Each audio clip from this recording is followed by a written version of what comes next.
Welcome to HR9 news. Neat paper leakage అంశంపై కేంద్ర విద్యాశాఖ మంత్రి ధర్మేంద్ర ప్రధాన్ రాజీనామా చేయడాన్ని Congress party స్వాగతించింది.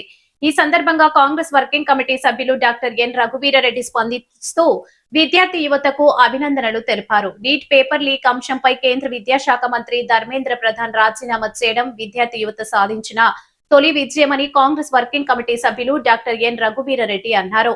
Doctor N Raghuveera Reddy మాట్లాడుతూ దేశ యువత ఐక్యంగా చేసిన పోరాటానికి ఇది ఫలితమని పేర్కొన్నారు. ఈ ఉద్యమానికి అండగా నిలిచిన లోక్సభ ప్రతిపక్ష నేత రాహుల్ గాంధీకి ప్రత్యేక అభినందనలు తెలిపారు. విద్యార్థుల భవిష్యత్తు కోసం రాహుల్ గాంధీ నిరంతరం పోరాడాలని, యువతకు ఆశను నింపే నాయకుడని నిలిచారని అన్నారు. ధర్మేంద్ర ప్రధాన్ రాజీనామా కేంద్ర ప్రభుత్వ అహంకారానికి ఆరంభం, ముగింపు అని ఆయన వ్యాఖ్యానించారు. విద్యార్థులు ఐక్యంగా శాంతియుతంగా పోరాడితే బాధ్యులెవరూ తప్పించుకోలేరని ఈ ఘటన నిరూపించిందన్నారు. దేశ సమగ్రత, అభివృద్ధి, సంక్షేమం కోసం కాంగ్రెస్ నాయకత్వం ఎప్పటికీ కట్టుబడి ఉంటుందని పేర్కొన్న రఘువీరారెడ్డి, విద్యార్థులు, యువతతో పాటు అన్ని వర్గాల ప్రజలు రాహుల్ గాంధీకి మద్దతుగా నిలుస్తున్నారని ఆశాభావం వ్యక్తం చేశారు. దేశంలోని యువతకు, విద్యార్థులకు, ప్రత్యేకంగా రాహుల్ గాంధీ గారికి నా శుభాకాంక్షలు. వీరు ఒక దుర్మార్గాన్ని ఎండగట్టడంతో పాటు యువత భవిష్యత్తుకు ఒక భరోసా ఇచ్చేటువంటి విజయాన్ని సాధించినారు. ఇది కేవలం మొదలైంది. ధర్మేంద్ర ప్రధాన్ గారి రాజీనామా ఈ ప్రభుత్వ అహంకారానికి, వారి పతనానికి ఇది బిగినింగ్ మాత్రమే. ఇటువంటి దుర్మార్గాలు అనేకమైనటువంటి ఉన్నాయి. అన్ని ప్రక్షాళన జరగాల్సినటువంటి అవసరం ఉంది. రేపు పార్లమెంట్లో కూడా ఇది కేవలం లీకు కాదు సుమా. ధర్మేంద్ర ప్రసాద్తో కలుపుకొని వాళ్ళ పార్టీలో ముఖ్యమైనటువంటి వాళ్ళ చేతులు డెఫినెట్గా డర్టీ అయినాయి.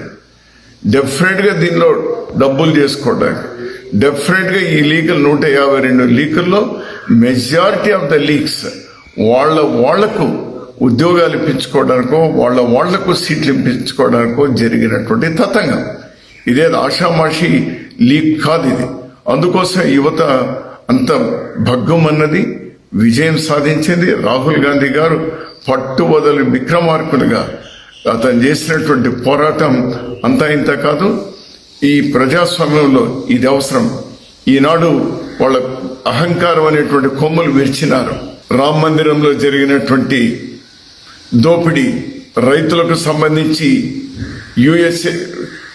అమెరికాకు తాకట్టు పెట్టినటువంటి విషయం, అనేకమైనటువంటి విషయాల మీద, కూలీల కడుపు కొట్టినటువంటి నరేగా, ఈ అన్ని అంశాల మీద కూడా ఇదే విధంగా పోరాడాలి. భారతదేశ ప్రజలు, మరీ ప్రత్యేకంగా యువత మేల్కొన్నది. ప్రభుత్వం, మోడీ గారు ఎవరితో పెట్టుకోకూడదో వాళ్ళతోనే పెట్టుకున్నారు. పతనం మొదలయ్యింది. రాహుల్ గాంధీ గారు పోరాడినటువంటి తీరు ఒక ప్రతిపక్ష నాయకునికి వాళ్ళు పోలీసులు చెప్పి, ప్రభుత్వమే చెప్పి అతని మీద దాడి చేయించడం, అతని ముక్కు మీద గాయమై రక్తం రావడం, అతని మరీ హీనాతిహీనంగా అతని మీద ప్రవర్తించడం, ఈవెన్ ప్రియాంక గాంధీ గారి మీద, ఇవన్నీ ఉన్నా కూడా అవి పట్టించుకోకుండా ఇష్యూ ఫోకస్ చేస్తున్నారు. He's the leader, he's the hero. అందుకోసమే నేను చెప్తున్నా, వినాశకాలే విపరీత బుద్ధి అని గతంలో కూడా చెప్తున్నా, ఇప్పుడు చెప్తున్నా. వారికి వినాశనం మొదలైంది, పతనం తప్పదు. అన్ని విషయాల మీద కూడా పోరాడండి రాహుల్ గాంధీ గారు. మీ వెంట యువత, విద్యార్థులు, మహిళలు, రైతులు అందరూ మీ వెంట ఉన్నారు. Please fight, we are with you.